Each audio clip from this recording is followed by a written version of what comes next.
Carlee. Carlee, girl, I know you lying. Y'all, ooh, I'm sorry. I didn't even say hi to y'all or nothing. I need, hey, besties.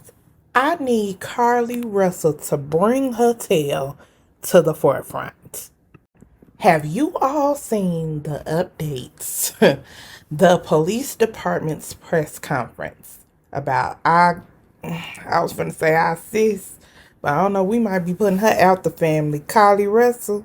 Here it is, check it out. And just so you know, my opinion and views are at the 10-minute and 27-second mark. Carlee called a relative after speaking with the 911 operator.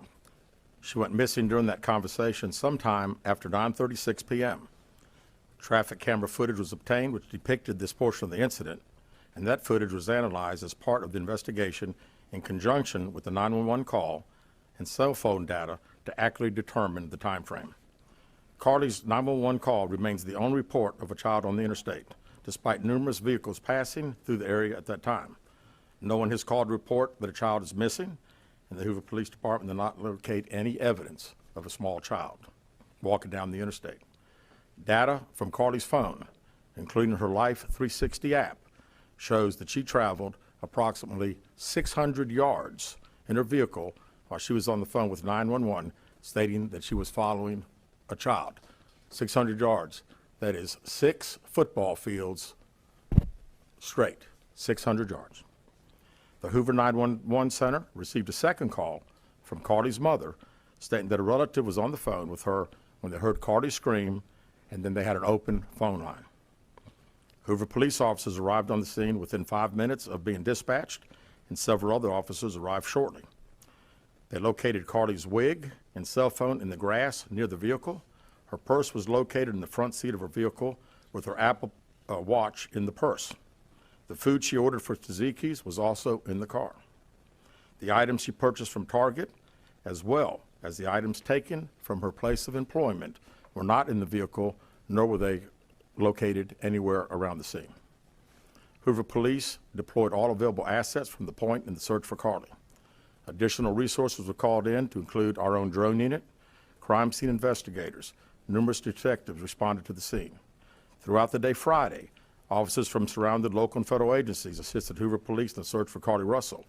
Officers returned to the scene on 459 to conduct a thorough line search for evidence.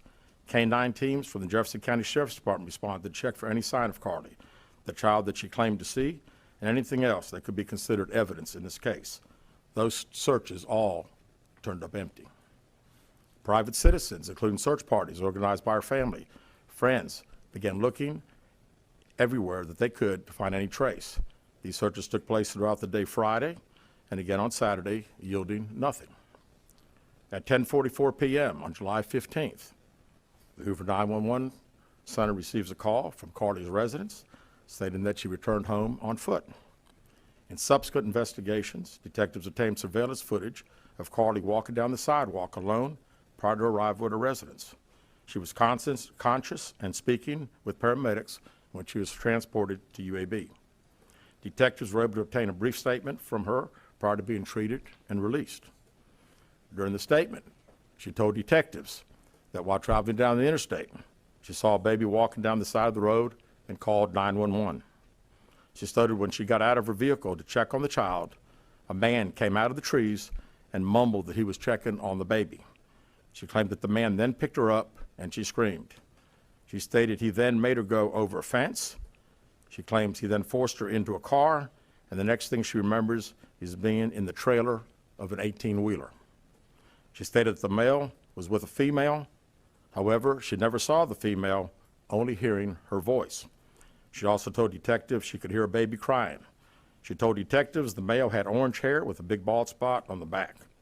She said she was able to escape the 18-wheeler and fled on foot, only to be captured again and then was put in a car. She claimed she was then blindfolded but was not tied up because the captor said they did not want to leave impressions on her wrists. She said that they took her into a house and made her get undressed. She believes they took pictures of her, but she does not remember them having any physical or sexual contact. She stated the next day she woke up and was fed cheese crackers by the female. She said the woman also played with her hair, but could not remember anything else. At some point, she was put back in a vehicle she claims was able to escape while it was in the West Hoover area. She told detectives she ran through lots of woods until she came out near her residence. During this interview, detectives noted that Carlee had a small injury to her lip, and she claimed that her head was hurting. She also had a tear in her shirt.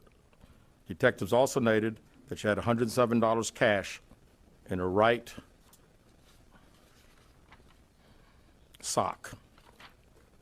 Out of respect for Carlee and her family, detectives did not press for additional information in this interview and made plans to speak with her in detail after giving her time to rest.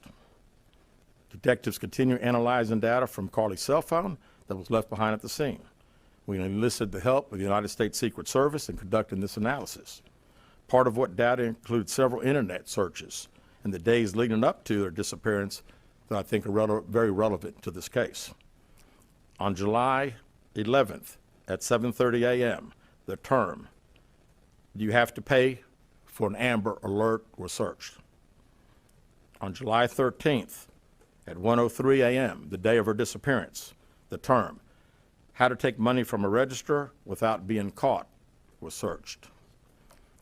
On July 13th at 2:13 a.m., the day of her disappearance, the term Birmingham bus station was searched. On July 13th, 2:35 a.m., a search for a one-way bus ticket from Birmingham to Nashville was conducted with a departure date of July 13th. On July 13th at 12:10 p.m., a search for the movie Taken, a film about abduction, was conducted. There were 2 searches related to Amber Alerts on a computer at Carlee's place of employment, including one regarding the maximum age of an Amber Alert. There were other searches on Carlee's phone that appeared to shed some light on her mindset, but out of respect for her privacy, we will not be releasing the content of those searches at this time. We've asked to interview Carlee a second time, but have not been granted that request. As you can see, there are many questions left to be answered, but only Carlee can provide those answers. What we can say is that we've been unable to verify most of Carlee's initial statement made to investigators, and we have no reason to believe that there is a threat to the public safety related to this particular case. Thank you very much. With that, we'll open the floor for some questions. Please raise your hand and I will call on you. Carol. Chief, do you expect any charges against Carlee Russell in connection with the disappearance and in connection with what was taken from the Woodhouse spa? Right now, our focus is to determine those 49 hours, so the investigation continues. So to be perfectly honest with you, that hasn't even entered our mind or been discussed. One more question. Is it surprising to you that the family has not been cooperative in returning to be questioned? Well, I think the family has stated to us that they didn't think that in her mental state right now, because of trauma of the incident, that she's not ready to talk, is what we've been told. Go ahead, sir. Yeah, question for Chief. You stated that the abductor had orange hair. Was this abductor black male? Was it female? Black female? White female? I believe it's a white male. Am I correct by saying that? Was it ever? Yeah, white male. Is this alleged abductor yet on loose in the Hoover area? Don't believe so. Yes, ma'am.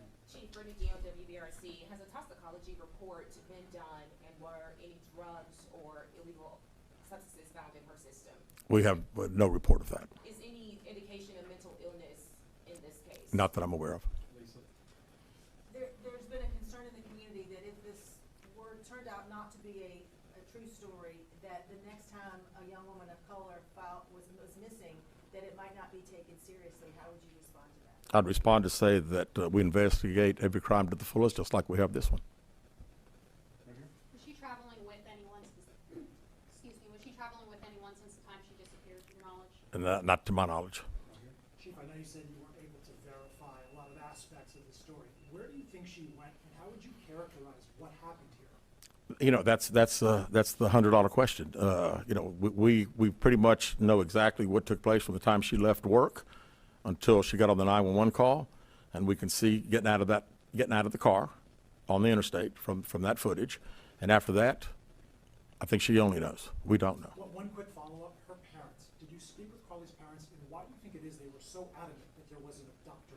Yeah, I think parents are believing what their daughter's saying, and we've had a very good rapport with the parents, met with them on several occasions. I've talked to them today a few times, and to make them understand that we're under pressure from our community, not only in our community of the state, but nationally when the story hit.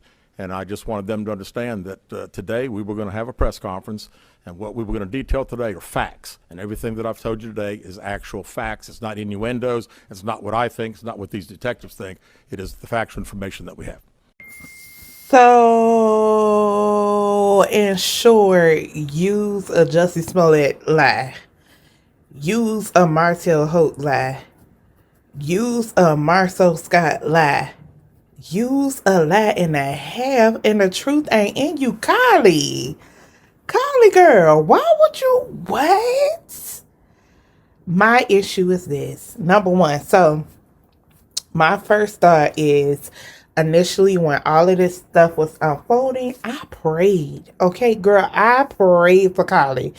I was beseeching the Lord, okay?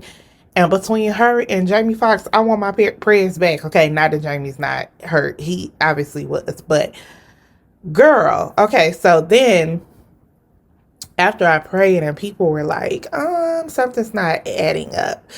And I was trying to ignore the something not adding up. But it's obvious it wasn't adding up. Just when we think about the baby alone. And then when they drop the footage of the girl driving in her car, it's like, ma'am, what? So then I see her parents do this interview, and her daddy don't look comfortable. He looks uneasy. Her mama look like she flowing in whatever she's saying, but the daddy looks uneasy. And I'm just like, that interview didn't help me feel like all of this was true. And I wanted to believe that this girl was going to get home safely, which she did, praise God, because Black women are getting abducted all the time, sold into sex trafficking and things of that nature all the time. So I thought this was another case of that. Which is why this is so unbelievably disheartening, because there are so many cases of Black women who are abducted, who are sold into sex trafficking, who never get national coverage ever. And here we are, we get a story and you lying?